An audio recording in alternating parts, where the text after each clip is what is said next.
Hey guys, welcome back to the CryptoJobs YouTube channel. I'm your host, and today we're doing a crucial update on TIA. The trend is still bearish, but we've officially hit the long-term demand zone at $1.30 to $1.35, and the charts are giving us a major signal. We have a clear H4 RSI bullish divergence combined with an overextended sell-off, which points to a potential bounce coming soon.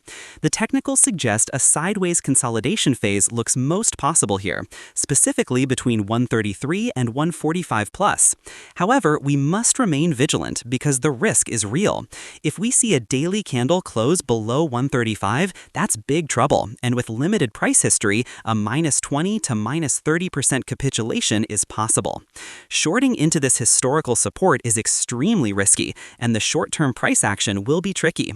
Bulls must be present here, otherwise a big nuke is incoming.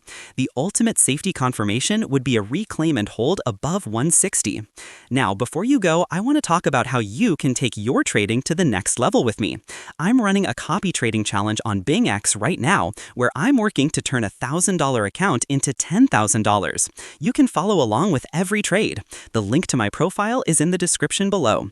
And of course, don't forget to join my VIP trading group. It's 100% free, no paid access. Just use the bot link in the description. Peace out.